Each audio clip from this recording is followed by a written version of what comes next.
and I want to welcome everybody. My name is Mark Winfield, and I'm a professor at the Faculty of Environmental and Urban Change at York University and co-chair of the Sustainable Energy Initiative at the faculty.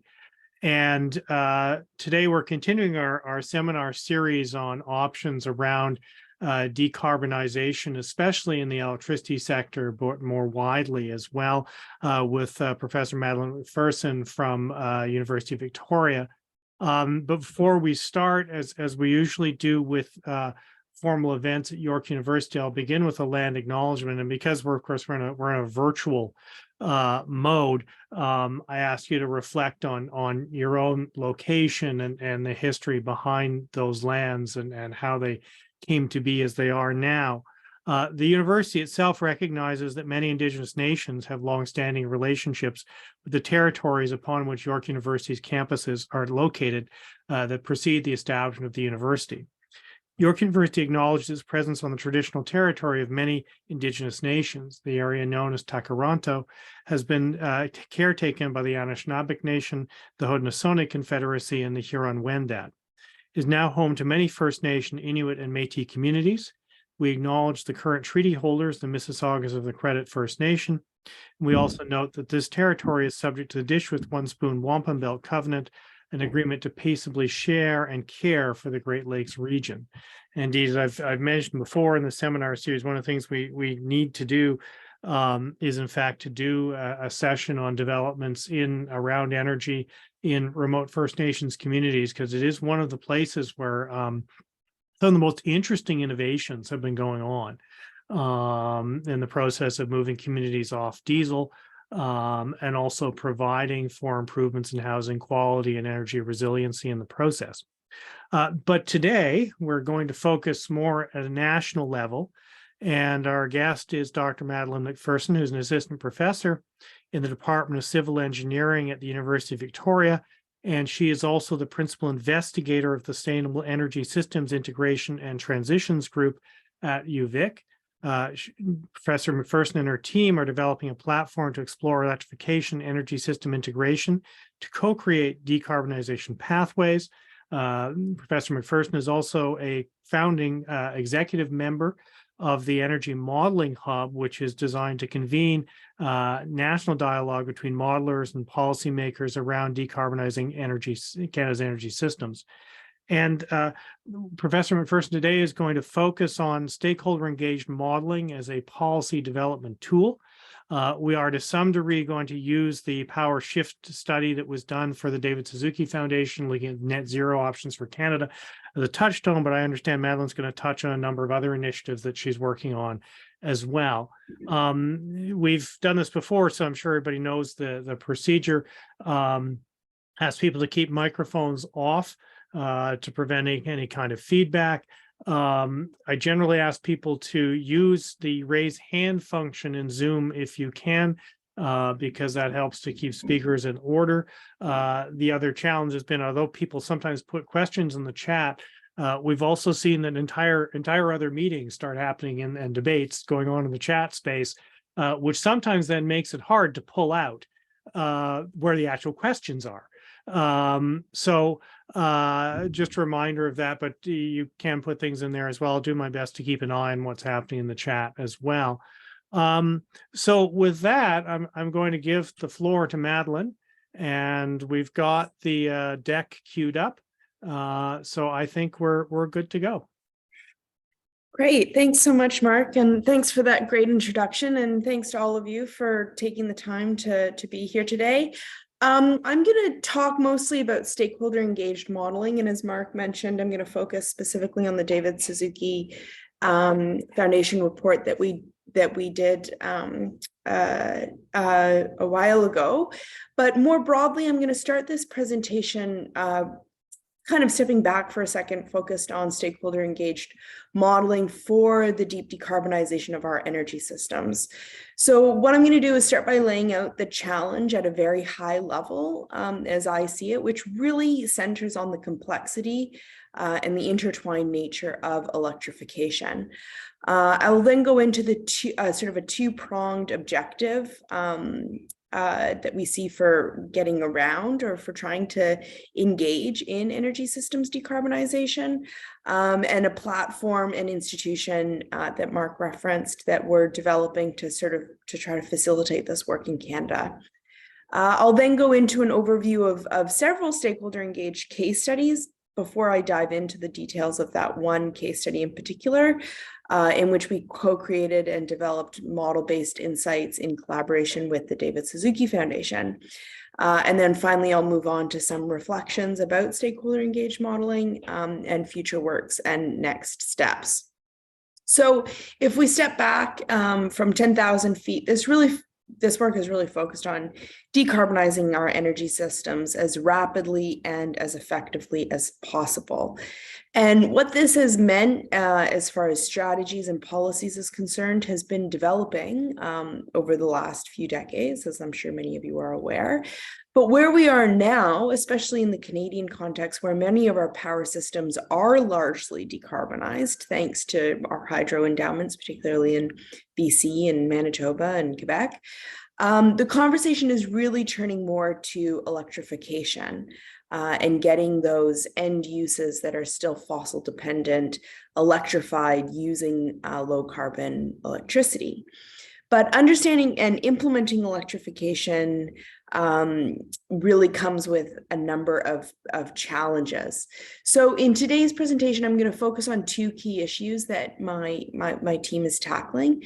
First, on electrification, which I think really requires bridging insights across different scales, both physically and politically.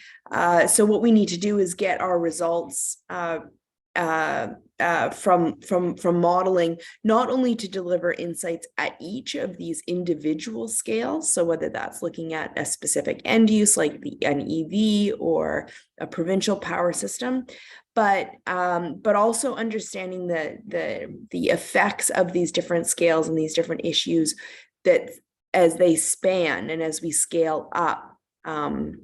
So if we take the example of electric vehicles, we see that at the municipal scale, planners are really tasked with determining where to site electric vehicles. But then obviously those electric vehicles need to be integrated into the power system at large. So, there I'm showing the operational and design decisions at the provincial scale in the case of BC and the transmission system in BC. But then, of course, we've got our commitments at the national level and a sort of federal level carbon budget, which then feeds into international negotiations around climate change. So we really have this multi-scaled problem on our hands. But then in addition to that, we've got this harmonization across different types of infrastructure systems. So here I'm showing fuels, transportation, power, and water.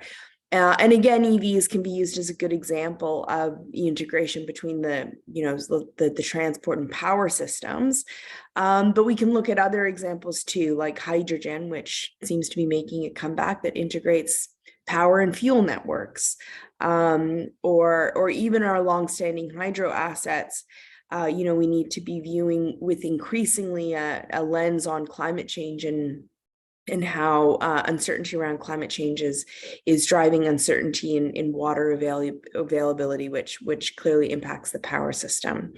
So this really leaves us with this increasingly complex space to try to wrap our heads around, one that on the one hand is spanning these different infrastructure systems, and on the other hand is spanning these different physical areas. So this leads to certain modeling questions and challenges, but also challenges when it comes to communicating with decision makers and the people who actually have to make decisions around changing and around changing these different infrastructure systems. So Canada's landscape is unique in many ways. A lot of what we've been talking about with electrification so far is something that is true not only in Canada but in other countries as well. But there's a number of Canada's political and energy landscape that really does make it unique. So the role of provincial utilities, the history of federal energy failures, our large hydro and fossil endowments, all mean that what we really need is a strategy that's really Canada specific. So we can draw lessons, I think, to some extent from our counterparts in the US or the EU, but ultimately we need to consult stakeholders at home for how we're going to address many of these issues. So to try to wrap our heads around what this strategy might look like, a few of us launched the Energy Modeling Initiative back in 2019 to start to develop a plan for what a national institute focused on energy modeling and decarbonization might look like. We spent about 2 years, including 1 year in the pandemic, unfortunately, engaged in a series of regional and national workshops, trying to understand where the challenges lie when it comes to integrating model-based insights and evidence into the decision-making process. And in the end, we summarized what we learned from the community in sort of 3 critical but lacking components. So the first was around timeliness, the idea that we need to have data and models sort of assembled and ready and waiting to be able to be deployed, to be able to look at policies when they do come up, or to look at platforms when an election is coming up. The second big issue that we really saw was around transparency. So lack of open access models and data that would allow people to investigate different ideas and reports that were being published. And then the last one that really came to the fore in a big way was inclusiveness. So being able to convene a diverse range of disciplines and perspectives and stakeholders within the modeling process, and specifically in the scenario definition stages. So NRCan followed up on this report by issuing an RFP to try to fill this gap. And in December 2021, NRCan funded the Energy Modeling Hub with the mandate to basically try to fill in those 3 key areas. And so really there to try to convene modelers and decision makers and to strategize the decarbonization of our energy systems. And in my mind, this really breaks down to 2 interconnected objectives. I have sort of the arrows going back and forth there because I think that we really do. This is an iterative process. I think we can chip away at part 1 before we go to part 2 and then back to part 1.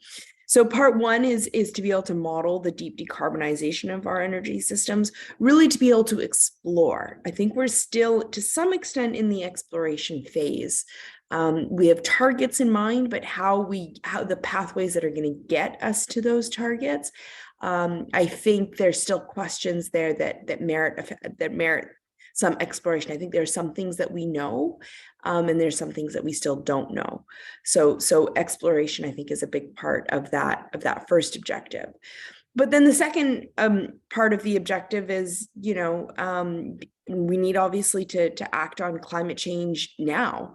A lot of these targets are not very far away.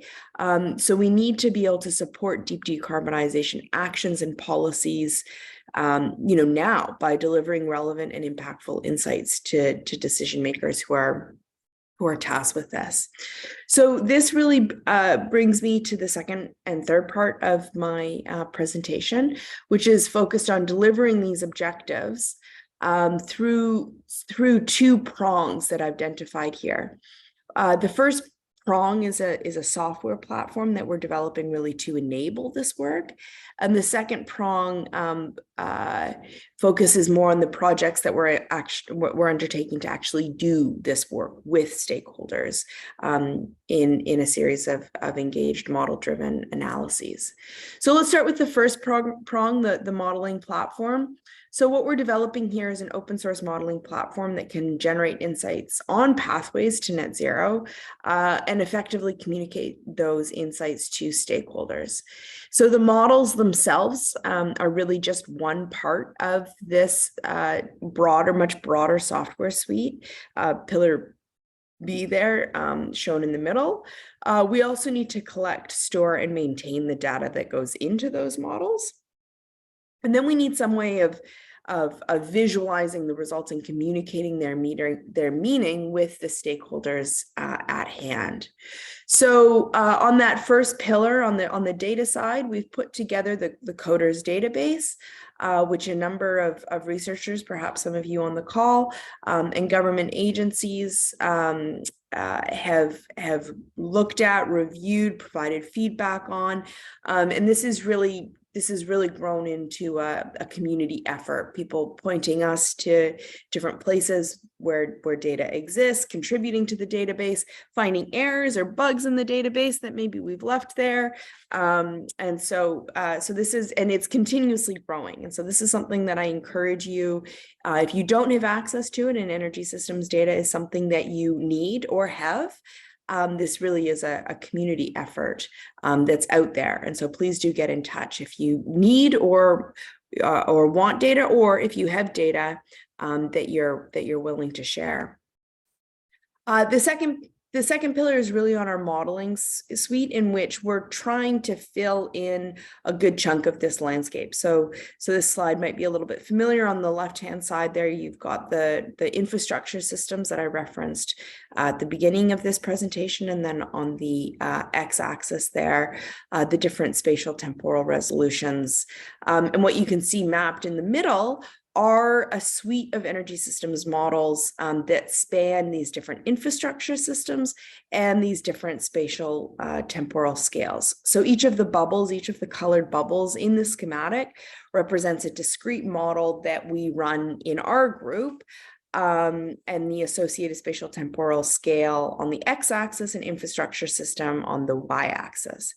So in so much what we're building here is a platform that can host many models, theoretically any number of models, and in which we can leverage to address any number of energy system transition and decarbonization questions.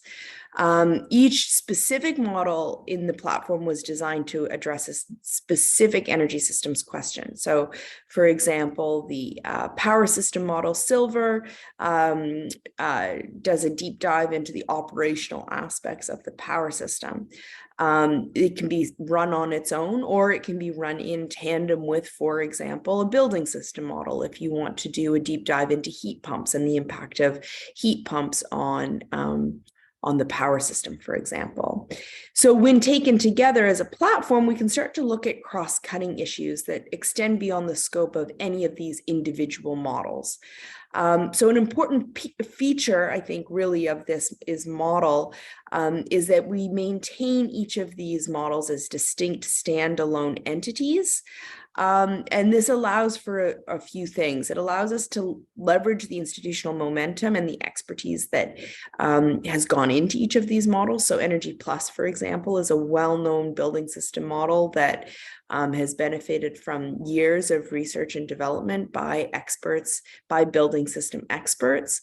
And we can leverage that, that institutional momentum and the expertise that has gone into that. But at the same time, we can, by integrating them, we can look at this broader suite of perspectives. It also is a really nice way to be able to collaborate. So all of these models that you see up here are collaborations with different groups. So for example, the TASHA model is a transportation model built by Eric Miller's group at the University of Toronto. And that was a collaboration collaboration that we did with them to integrate their Tasha model with our power systems model. So it's a nice way to, again, come back to convening that community. The third pillar there is a visualization dashboard that we use during our mediated modeling sessions to communicate in a way that we at least try to be appropriate for the audience at hand. So here you're looking at the idea visualization suite with a number of tabs along the top there and different ways of viewing information, you know, a map view, a time series view, a table view, to be able to toggle between different scenarios or look at different input parameters. We still have a fair amount of heavy lifting to do on this platform, but we're really building it in this iterative way deliberately. So we're only building a piece of this, and then we engage in another stakeholder engaged modeling session, see how it works, what did, what didn't work, what was missing, what was used, what wasn't used, and sort of putting some of the pieces together, testing it out with our partners, with our very patient partners, putting some of the more pieces together. And so really this is this is really partner driven, and our partners really have been invaluable in guiding this work. We're I think often too in the weeds as engineers and our modelers, as engineers and modelers ourselves, to be able to know if what we're presenting in a digestible and understandable way. So this is really something that we rely on our partners to help with. And this really brings us to the second major prong, which are those partners that really go hand in hand with the modeling work. So I'm showing here some of the projects that we've engaged with different stakeholders across the country, and the blue bubbles there are really meant to represent the spatial scale at which the project that we were looking at was that we were investigating. So looking at the interprovincial integration of the 4 Western provinces, or just looking at the city of Regina, or a community engaged energy planning model that we developed with an Indigenous community here in BC. So a variety of different scales, from a small community to a city to a province to a series of provinces to all the way across Canada. And so in each of these projects that I've shown there on the map on the left, we've been sort of testing and developing this workflow that I've depicted there on the right, where we have stakeholders that we work with, shown there on the first row, that inform the needs, data, and models and visualizations through this sort of scenario bundling process, which I'll talk about in the next slide. And of course employs this series of software, those 3 pillars, the data, models, and visualizations that I talked through a little bit earlier. So I'm going to focus in this presentation on just one of the case studies that we completed with the David Suzuki Foundation, where we developed pan-Canadian decarbonization pathways for a few different electrification scenarios. And this project really applied both of these the prongs of the stakeholder engaged process in this project. So the Clean Power Pathways project was a 3-year collaboration with DSF, David Suzuki Foundation, and our goal really was to demonstrate that renewables can play a leading role in the energy transition. So we modeled fairly stringent climate and renewable energy constraints, including getting to 100% zero emissions electricity by 2035 with wind, solar, storage, transmission, and our existing hydro assets. We didn't include any carbon capture, any carbon offsets, negative emissions, or any new large hydro or nuclear assets. And we phased out all of the fossil fuel in BC. And those constraints, especially the top 2, were really driven by David Suzuki Foundation. This is really the scenario or the parameters that they we're interested in looking at. And then because there is so much uncertainty about electrification and what it's going to look like, we modeled two different electrification scenarios. One that we called base load, which we sort of consider base load. And I'll talk through what the inputs to that was. And then the second being more aggressive electrification scenario. And in both cases, of course, we maintain zero emissions in the power system through to 2050, while that electrification was taking place and that demand was increasing.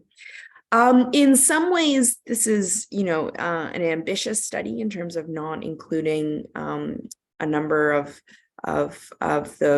those assets that I listed in the first bullet point there.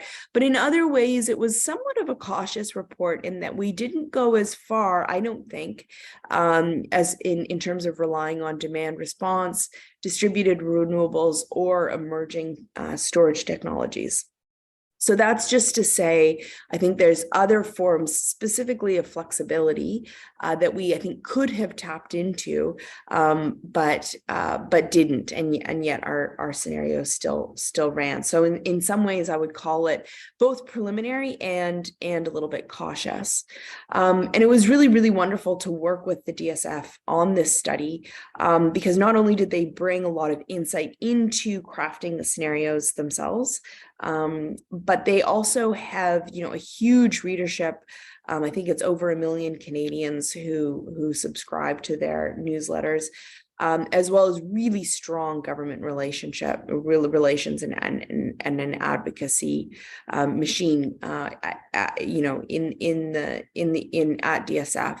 So that really made it feel like this work and this project had a number of impacts beyond academia or beyond sort of more traditional,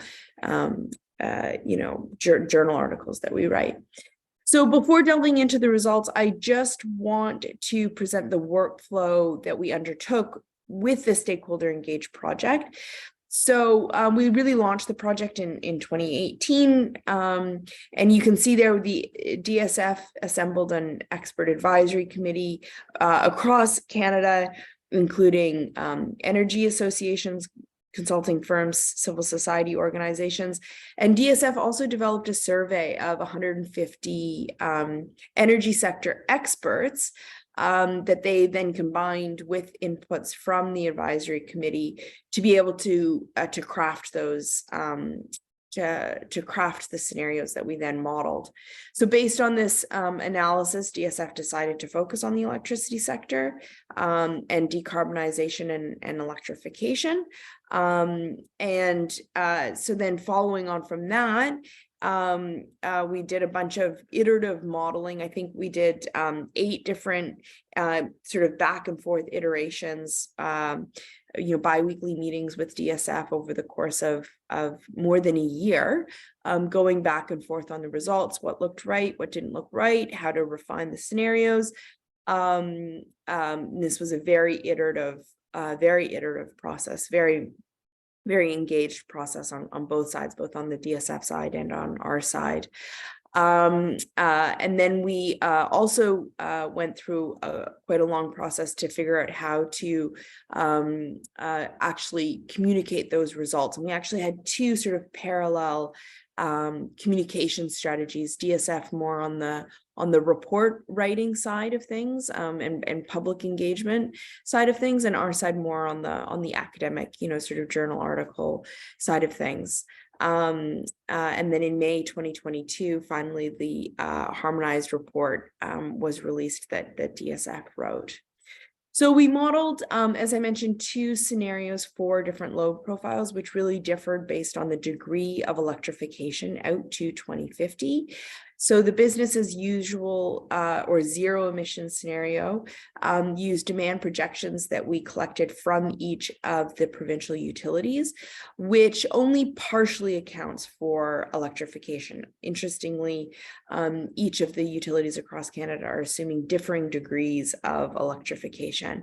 And so, but we just took in that zero scenario, we just took those load profiles that the utilities were publishing.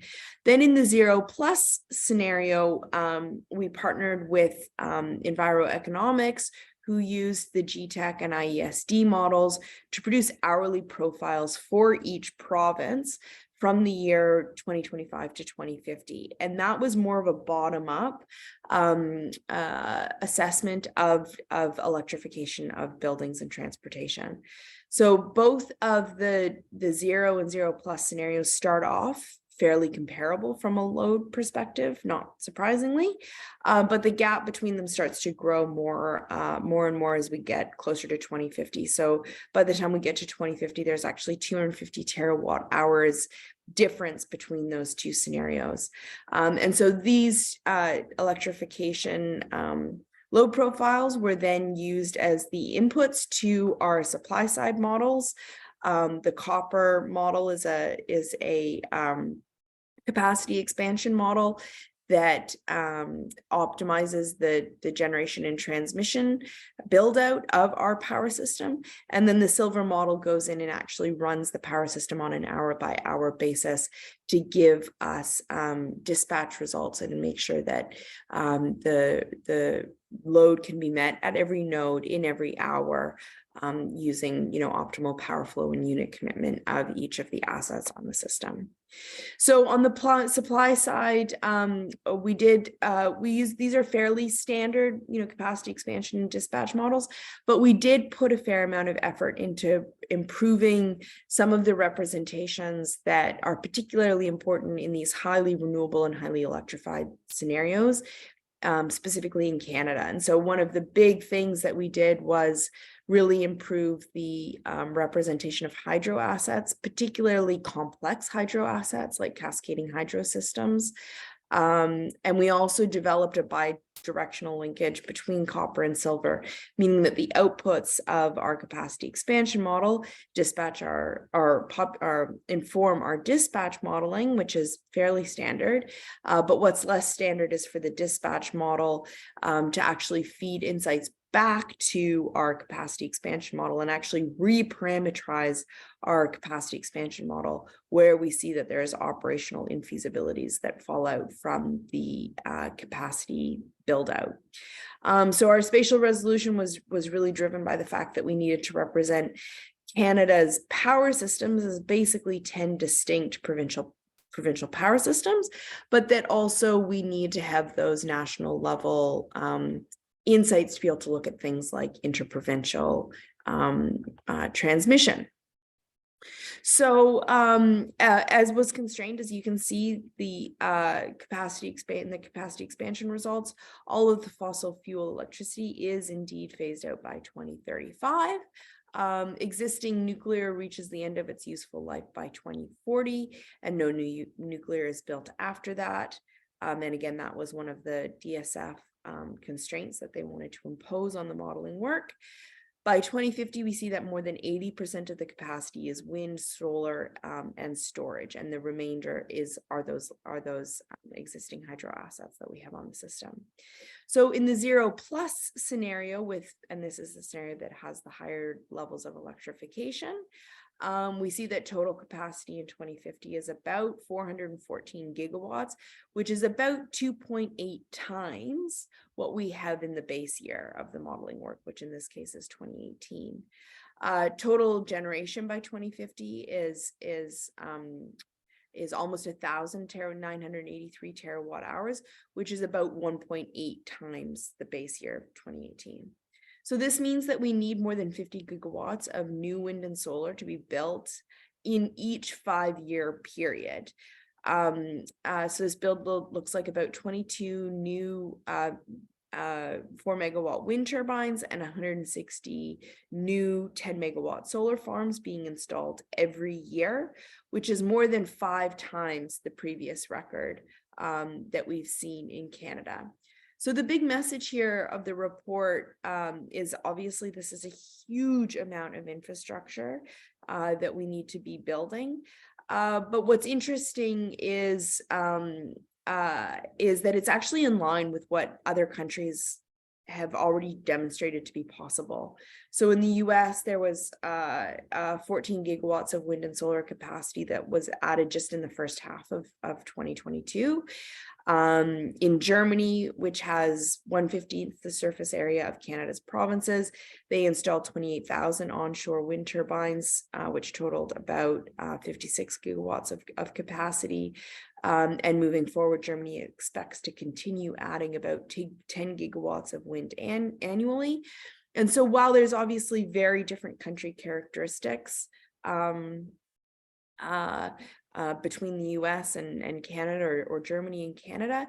I'm just highlighting these as examples to illustrate or show that the rate of deployment that we see in these scenarios is not completely out of line, or actually it's relatively consistent with some of the international leaders.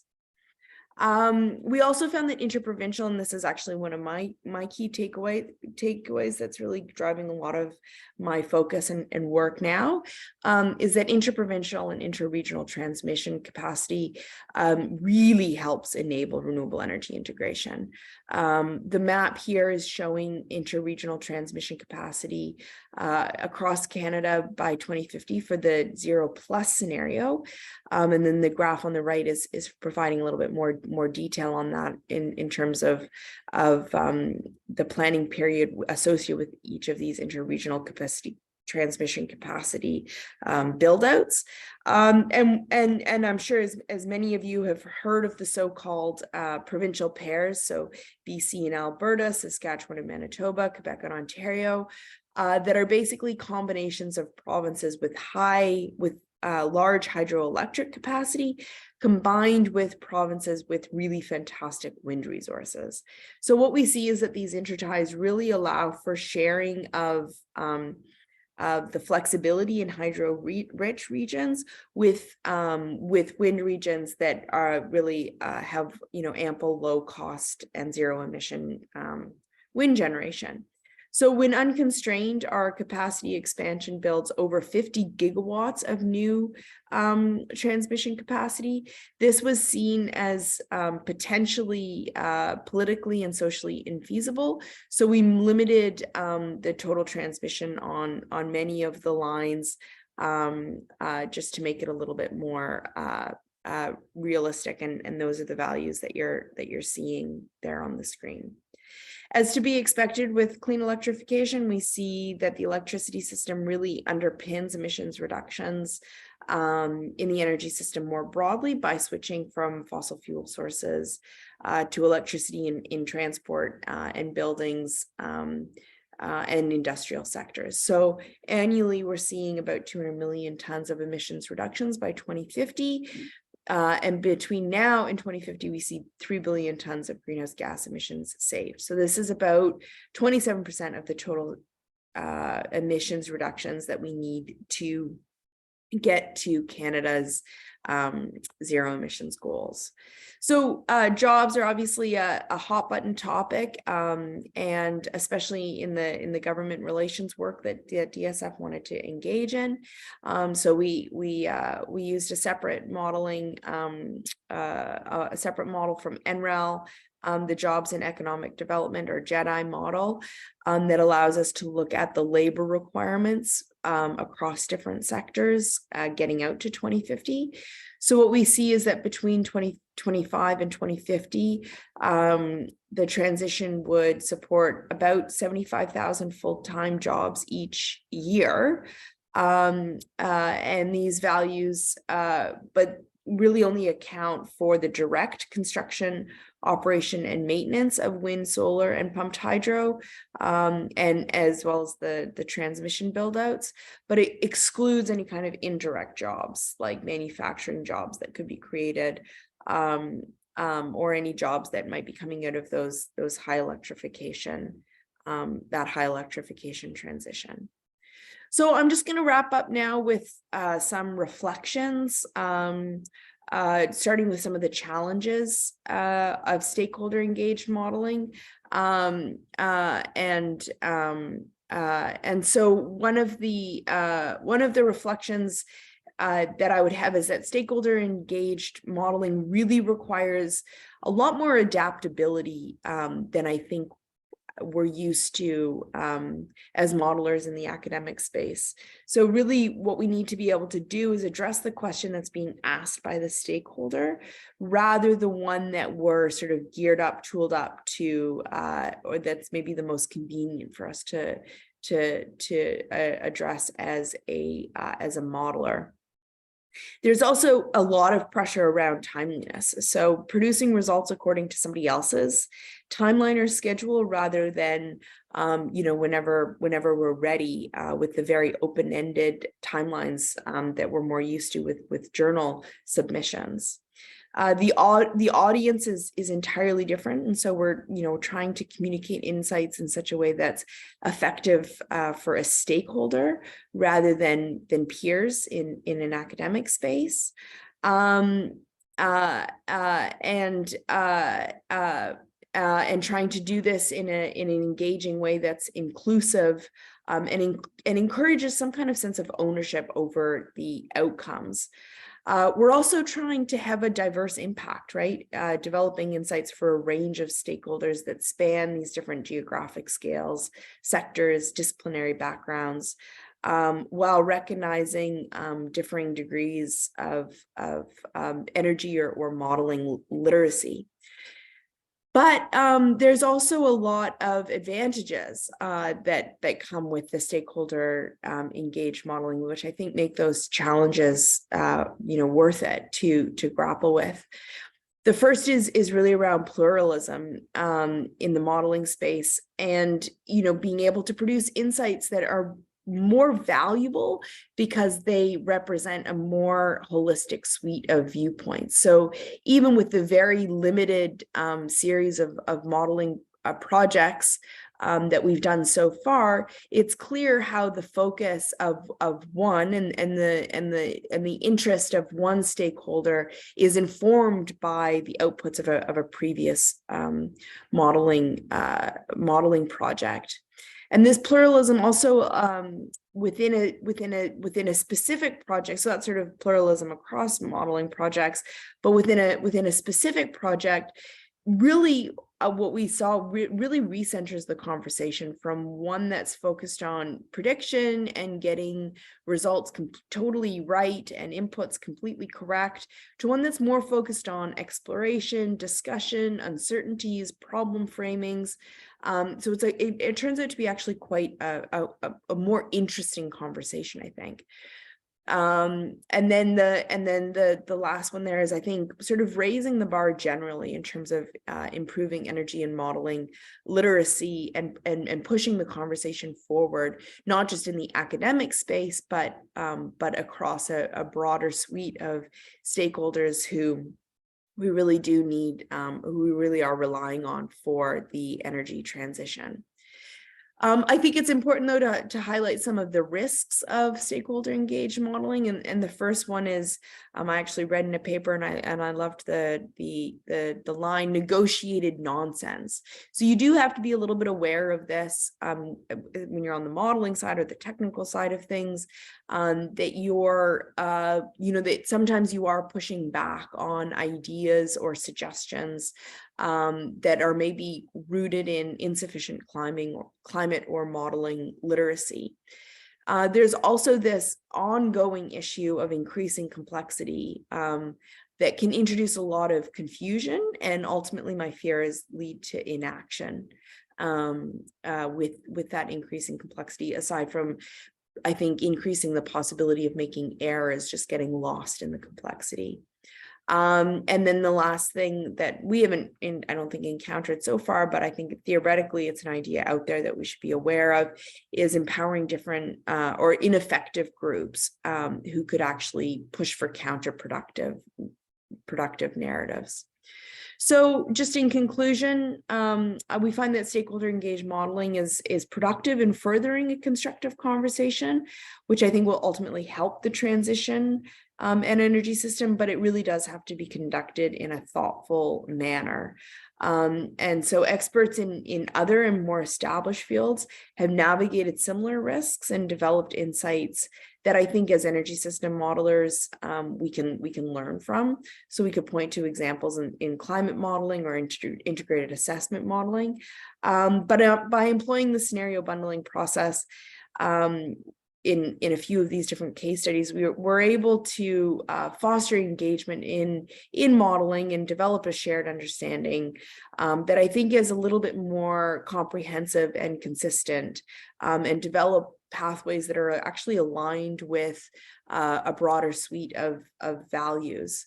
But I think that furthering this research itself, so the actual stakeholder engaged modeling as a research project in and of itself, is a research area that I think in some ways merits its own sort of version of attention. And I think we can look to those other fields for inspiration on that. So thanks so much for your attention. I'll wrap it up there, and happy to take any questions that you might have. Great, thanks, Madeleine. Any questions? And I'm going to ask people to use the raise hand function if they've got any questions they want to ask. And I'll watch the chat as well in case anything comes up there. Tim. Oh, you're on mute, Tim. Thank you both. My question is, I guess you negotiated the ratio between how much additional transmission capability there was and how much storage there was. How has that come to? And I just wonder what the incentive structure is that you think would create enough transmit. Like you can sort of tune between, okay, if we can't get it from somewhere else, we'll get it from some other time. And I can do that locally. How does that negotiation look?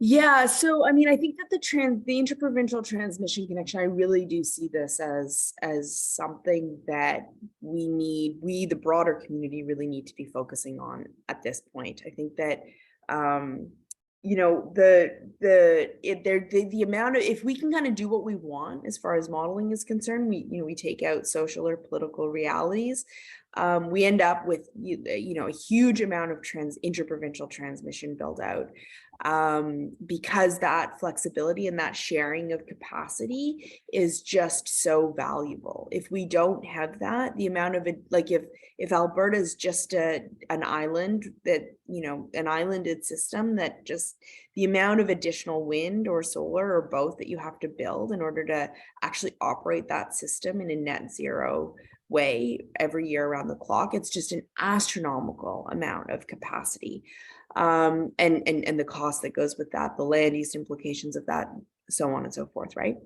As soon as it has an interprovincial line with BC, and BC can do some of that flexibility, it's just, transmission is obviously expensive and slow to build, but so worth it from an operational perspective in terms of it to some extent, it's about the smoothing of resources spatially.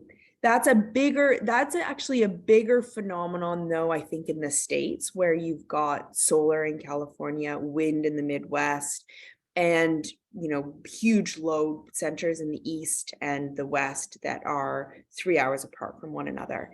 So that's, I would say that's more the story in the US, less the story here. Not to say it's not at all the story here, but it's less the story here. The story here is really more, hydro province, wind province, hydro province, wind or like it's really those provincial pairs, where you can use the flexibility of those hydro assets to balance those wind resources. I should caveat that though, in this study, we didn't do any climate effects on the hydro resources. We just kind of took historical water availability and assumed in 2050 that would be the same. We know that that's completely not correct, and that climate changes can have, a big impact on how those hydro assets can be operated. So that's sort of an area of focus for us now is, if we do put all of our eggs into this interprovincial transmission basket, are we still gonna be able to have, what is the flexibility of that system gonna look like in 2050 when climate change has completely changed water cycles and water availability? Thank you. Thanks, Madeleine. I mean, one observation just struck me is in the existing hydro assets, it looked like there were no interprovincial connections with Newfoundland, which of course beg questions about Muskrat Falls. And I don't know if that was built in. I mean, for all its problems, we seem to be stuck with it, and it's going to be there. And there's the notion of the Atlantic Loop as part of that. Yeah. Yeah, no, I think we will see, and I think that slide, the map there, there's a more detailed map in the report. That one's kind of a little bit of a simplified one, just because, especially in the Maritimes, it starts to get a little bit messy with all of the interprovincial. And there's actually an intertie between, the northern half of Newfoundland and the southern half of Newfoundland. So it starts to get a little, and then all of the interties with the states, it starts to get a little bit messier. So that map is actually, we've been using that map more for thinking about the interprovincial transmission connections in the 4 western provinces, which is, it's sort of a different conversation that we're a different project that we're working on now. But yeah, no, I think that and so that map is not, I think that better information, more information in the report there. But yeah, I think the key message is just more interprovincial. We just need more interprovincial. all of the provinces. Jorg. Yeah, thanks, Mark, and thanks, Madeleine, for the amazing presentation. I wanted to kind of re-emphasize that I think you've already said as well, is that one of the benefits is really of that stakeholder engagement is that it increases the legitimacy of the modeling, and that in and of itself benefits decision making and benefits for the modeling to then become part of decision making. It's always scary to move in that direction for policymakers, but we're trying, you're trying, and I think it's going in the right direction. And moving from black box models to open models that everybody can look at. Not everybody will look at, but some of the people who, have the best input will be looking at, helps with increasing that legitimacy and that buy-in as well, especially in a world where, for example, here in Ontario, we now have a number of competing electricity and whole economy pathway studies, either under development or completed. So we need to have that conversation. And, if everybody just kind of puts up their black box, that's a limited conversation. Yeah, exactly. Yeah, I couldn't agree more. And I think that, and you raise a good point, like as we get more and more studies, and I think this is only going to continue, hopefully, right? And I think it's great to have a number of different studies, different models being used, different perspectives, different constraints being imposed on those models. That's so valuable. But at the same time, I think it's really important that we stay or get on the same page, right? Like one of the fears that I have is sort of inaction, sort of freezing, because okay, you're a decision maker and you've got 10 reports in front of you and they all say something different. And so what do you do now? What's the right answer? And I think this is where actually one of the features that we're building right now into our visualization suite is cross-model comparisons, right? So how do you, as a decision maker or even as a researcher, like sometimes I'm overwhelmed reading other people's reports. Why are their results different from ours? And even if the code and the data is open access, figuring that out, why is it different? Where exactly is it different is a big job. So what we're trying to do now is build in this model comparison feature where it's just the outputs of a number of different models, but we're coming up with sort of a standard format for what those outputs need to look like to feed into our visualization suite, so that you can look at, okay, what is the build out pathway of wind in Alberta according to this study, this study, this study, this study, this study, right?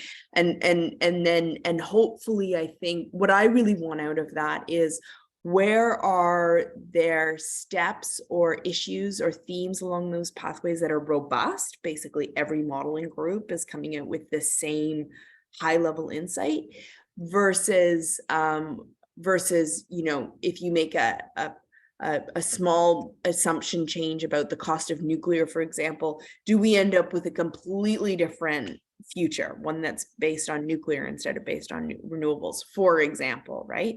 So it's like, what are the decisions that we can take now that are robust, in the sense that a number of different modeling platforms, different types of inputs, assumptions, come up with basically the same key ideas, versus where there's still a lot of uncertainty, or where a slight change in an assumption or in an input or in a modeling framework fundamentally changes the story.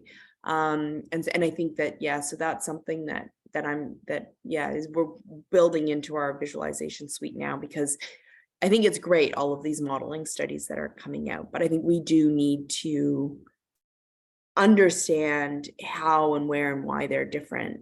And if we don't do a good job, if we don't wrap our arms around that sooner rather than later, I think we risk confusing and freezing decision makers, which would be bad, I think. Yeah, I mean, but I think I don't see it quite as dire in the sense that decision makers are not actually planning the system up to 2050 at this point. Decision makers are trying to get a sense of the landscape and what are the kinds of things that that the models generally agree on, what are the no regrets options, and so on, right? And but I think you're absolutely right there. Even on those long on those pieces like nuclear or interties between provinces, there is that uncertainty between models that and those are the things where policy makers actually right now want to have answers on, is this what we should be focusing on, or is this what we should be focusing on? Yeah. I have another question, but I'll leave it for later because it's totally unrelated. Thank you. Well, there's a good question, because it is around this transition, as you put it, Madeleine, exploration phase. I've called these things a series of thought experiments at this stage, and then trying to translate them into, well, what as York says, what are the no regrets pieces that we'll be more certain about, and what might be the parts we may need to think more about or have more certainty about before we move forward with irrevocable decisions. Stefan. Thanks, Madeleine, for a very interesting presentation and for starting this initiative. I think it's really important. I had a question on your case study. I think it's very useful to do these idealized pathways, how we could achieve them. I wonder if you or anyone else has done work on looking at the actual provincial pathways or visions and how that compares to what you've done and where the exact gaps are, so to help decision makers to potentially address them. Yeah, we have done more. I'm trying to think if we've done any. We actually haven't done any stakeholder engaged modeling projects that are only looking at one province. That's actually interesting. I haven't actually thought about that until right now, but that's true. We've done a lot of work in the literature. So we've got lots of papers out on just BC system. So actually we just published one earlier this week that was actually coming back to the hydro question and different climate, the implications of different climate scenarios for BC's hydro system, and specifically the cascading aspect of it, which adds a whole other level of complexity, both from a modeling perspective and from a flexibility perspective, because when you've got a cascading system and the water is flowing from one reservoir to another, when you have more extreme weather events, it amplifies the degree to which you lose the flexibility of the system. Anyway, so it's an interesting, and that's very much focused on BC's hydro system in that case. And then we've done some work on Alberta and the wind build outs in Alberta. And there we're looking at different demand response programs. So price sensitive demand versus sort of more fixed time of use pricing, and trying to look at different types of electrification and the extent to which demand response can add flexibility to the system. So they're not assuming that we don't have any interprovincial transmission, but in the future where we don't have interprovincial transmission, how far is Alberta going to be able to get with demand response and wind? And so that's more of a provincial level study there. So we've done some work there but that's all in the academic literature, not with stakeholders, not with stakeholders. All of our work with stakeholders has either been, we've got the Pan-Canadian, got the 4 Western provinces, and then we've got a fair amount of community and city level stuff. So it's actually interesting, like there's a gap right there doing stakeholder engagement at the provincial level. Yeah, I also think there's a patchwork of net zero pathways each province has, and they don't necessarily line up. So I guess your model could really help in seeing like, are these really reasonable, and how could they be connected, I guess. Mm-hmm. Yeah. And I think to some extent it does come down. I think a lot of it, I'm really seeing interprovincial transmission connection right now as a knife edge issue. Are we doing it or are we not doing it? Because if we're doing it, that means one thing, especially for Alberta, Saskatchewan, Ontario, that means one thing, right? If we're not doing it, then we really need to enter into a conversation about everything else, right? Demand response, storage, everything else, every other flexibility tool that we have in our toolbox if we don't have interprovincial transmission. So in my mind, from a research perspective, from a modeling perspective, and also from a decision-making perspective, I would just personally, like, I would love it if somebody could give like a yes, no answer on that, like which pathway are we going down? Interprovincial transmission, not interprovincial transmission, because I think the rest of us, we really need to kind of align ourselves accordingly. Thanks, Nana.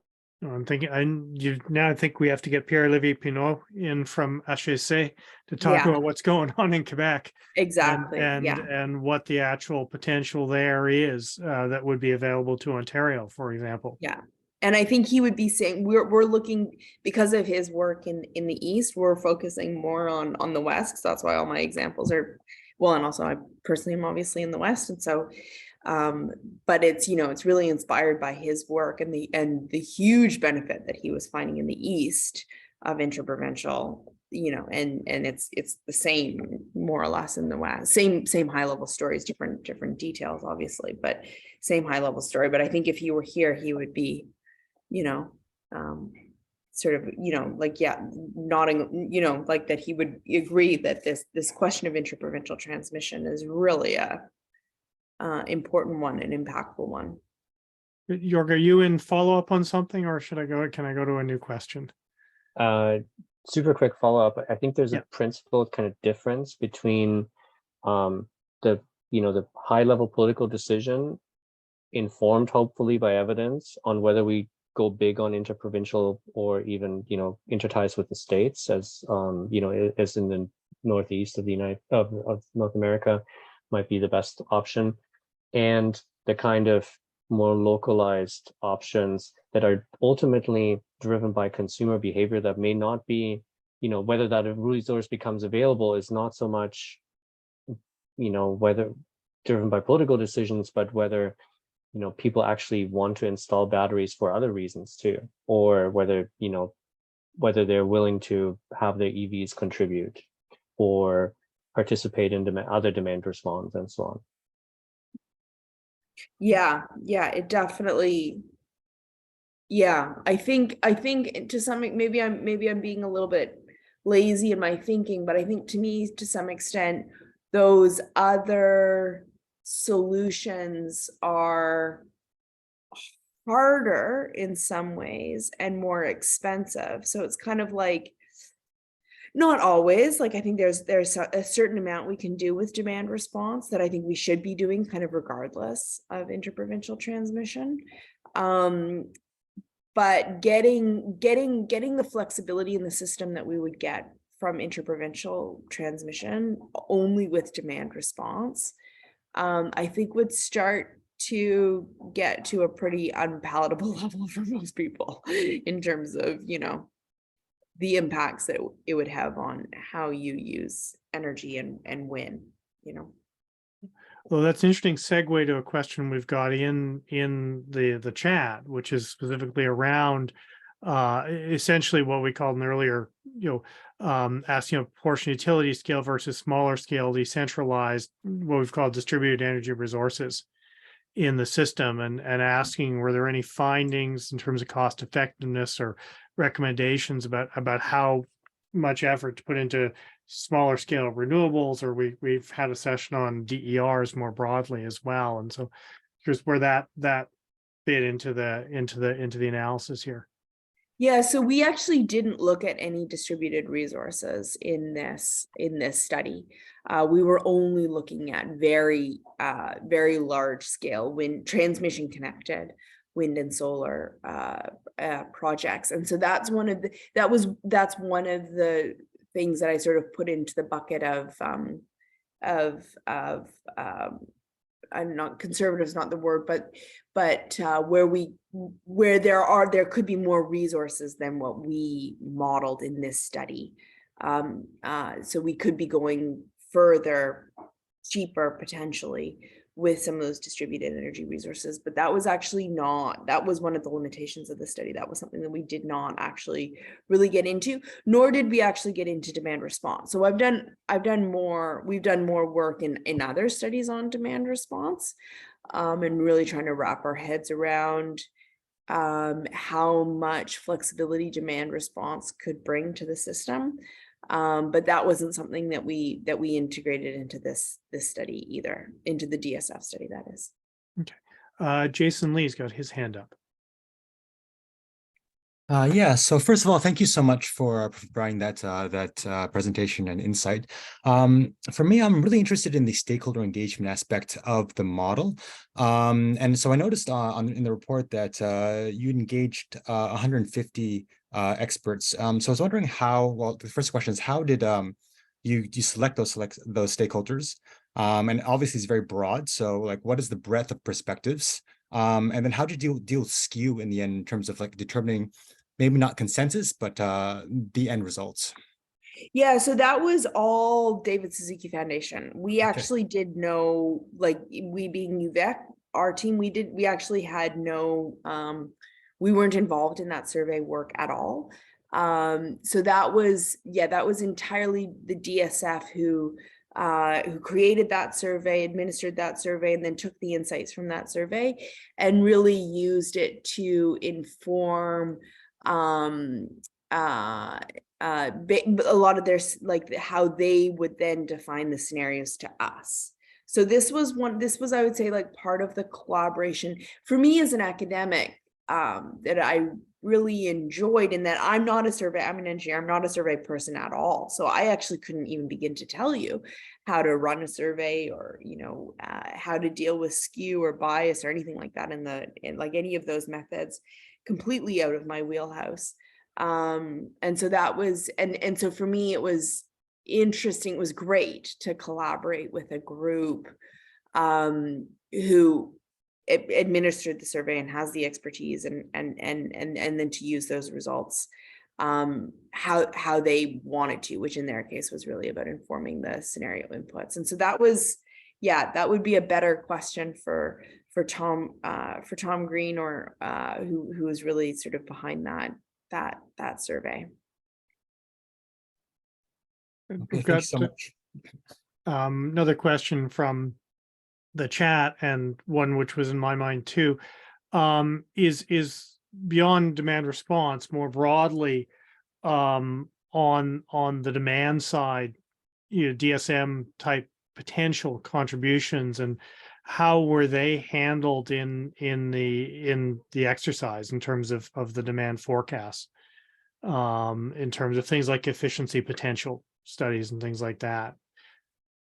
Yeah, so as I said, so demand response was not included in this study. We've looked at it in other reports, in other studies, but it was not something that we incorporated into this study.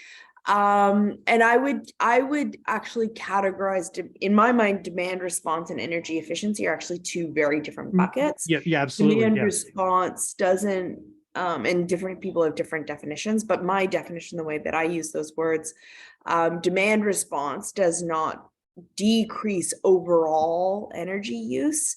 It shifts when it occurs. So, for example, an electric vehicle, demand response in that context would be, charging your battery at 2 in.the.morning when wind is high and load is low, as opposed to at 6 p.m. when everyone's coming home and load is high and potentially wind is low, for example. So the amount of energy going into the battery of the electric vehicle at the end of the day is the same in both cases.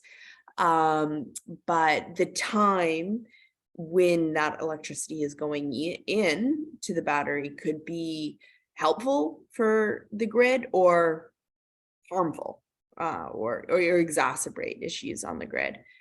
So that's demand response. Energy efficiency is more the thing of using less energy overall. So building buildings that are more efficient and so reducing heating loads overall, right?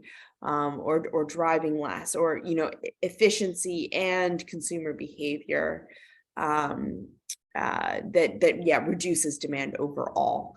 So so I would actually categorize those as two different things. So in the case of this scenario, or the DSF, we've looked at, so the way that we model demand response, well, we have a few different ways of modeling demand response, or we actually have 4 different ways of modeling demand response in our group, because we don't really know, well, because there's the different demand response policies across Canada just do look so different right now. And so we kind of need a breadth of different modeling strategies to be able to represent them. But also because what we're really working towards is a version of representing demand response that is more bottom up. So where we are running, so basically we run our building system model and our transportation system model to parameterize the flexibility that could be coming from buildings and transportation. So we run the Energy Plus model and we put in certain constraints, like for a certain building archetype, how long could you not turn the heat pump on for before the building drops to below a certain set point, let's say 18 degrees Celsius. So obviously the answer to that question looks very different in Regina in January than it does in Victoria in May. But also the answer to that question looks very different if you're talking about a house with limited retrofits that was built 100 years ago versus a brand new step code 4 house that was just built in BC, right? So we have these different building archetypes that we model, but then we can pull out those parameters, like how many hours can you wait for this kind of building stock? And then those building parameters, we have sort of a mirror class in our production cost model where we pull those parameters out, and then to parameterize the constraints within our silver production cost model. So then the system operator in the case of the silver operational model can decide when and how to deploy those demand response resources. So then we can see, well, how much value is the flexibility in building heating, for example? How much value is that to the grid? 4 different grids for a highly variable renewable grid, under a high electrification scenario, in a grid where there is interprovincial transmission connection, in a grid where there is not. So we can start to bring those 2 worlds together and What's nice about that is then to be able to go back and actually put numbers behind, well, what is the value of those demand response programs, right? So what should you be willing to pay to someone who, you know, has this kind of home and is willing to tolerate this kind of deviation in their electricity demand? And you can actually put numbers to that, right? You know, that's worth $20 a month, that's worth $80 a month, right? And then with that, theoretically, you can be designing policies and programs that remunerate people accordingly for the value that they are providing to the grid by being flexible. And those numbers, you know, it really depends on what kind of house you are in, what kind of climate region you're in, and what kind of grid you're in, right? The answer to that question is very different in a highly flexible grid like BC's than it is in a, you know, in a wind or a dominated grid like Alberta net zero in 2040, right? So yeah, so it's different ways of and it starts to become quite a complex thing. But what I like about, I think it's a complex methodology for sure, but I think it's the methodology that allows for the deepest investigation of truly the value of demand response from a flexibility perspective. Yeah. I don't know if that answers your question. I think I went a little, but well, it went very far on demand response. It was very good.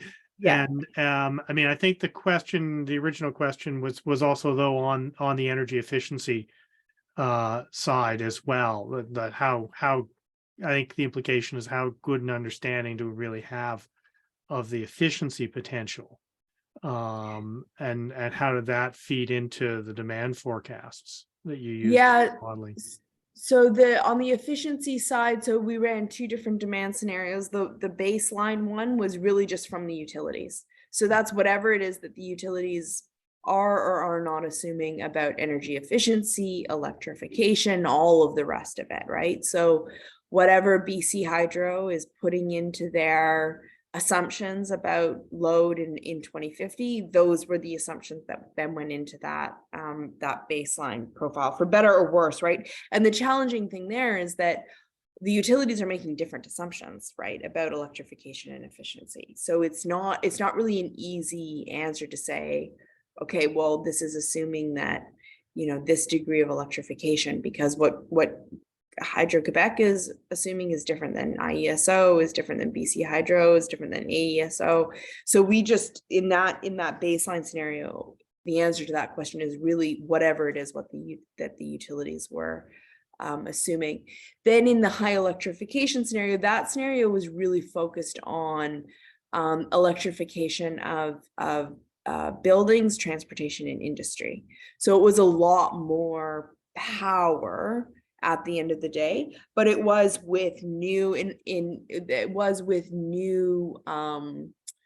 you know, electrification, I think, always does imply sort of new technologies, right? We're electrifying to electric vehicles, so we're not talking about you know, old inefficient, and same with heating. We're talking about electrification using heat pumps, so we're not talking about old technologies. It's kind of inherently new technologies that would be getting electrified. So yeah, but that was actually work that was done by Enviroeconomics using the GTEC model and the IESD model. Okay. So they're assuming technological evolution, which wraps soon, but not necessarily policy scenarios designed to optimize that kind of response. Right. I'm just thinking we had last week, we had the folks from Toronto Atmospheric Fund and Power Advisory who were sort of highlighting the potential on the efficiency side and indeed potential feedback loops, you know, but also assuming policy frameworks which were more aggressive on the conservation demand management side. Yeah, and I think that was definitely a weakness that we walked away with this modeling, or an area for further exploration. And you see this in the literature in Canada and across, not just in Canada, but across the board, where, you know, how many terawatt hours of electricity are we really going to need in 2050? Like, I don't think we have a very good answer to that question. We don't, because to my knowledge, I don't think we actually have efficiency potential studies for most provinces. I mean, the one in Ontario is 4 years old. I don't know who else actually even has one. Maybe Pierre Olivier's work in Quebec is as close as you're getting. But I Yeah. suspect for most provinces, you probably don't have a current efficiency potential study. Yeah, and I think we also don't have a great idea about the extent of electrification, right? No. And we kind of need answers to both of those questions to know. Yeah. Yeah. In Ontario, I mean, we don't actually have an official policy around electrification of either transportation or space heating. So where we're really going is a very good question. Mm-hmm. Yeah, I think we're out of questions for now. Unless anybody else wants to jump in, I think there's something in the chat, and we're coming up on time as well.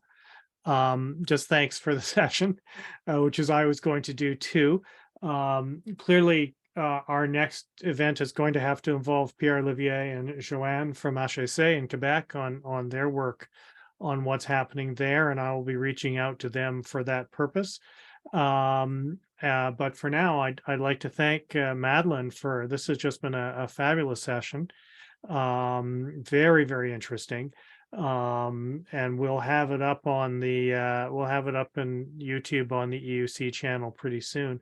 But also want to thank everybody else for their participation as well, because this has been a very interesting and very informative conversation in many different ways. Well, thanks so much for having me, Mark. It was great to be here. No, this was great. We're very much appreciative, and thank everybody else for their participation as well. So we will be in touch, and to say we've set in motion already the plan for our next session in terms of what we need to talk about next. So thank you all very much. Thanks. Bye-bye. Take care.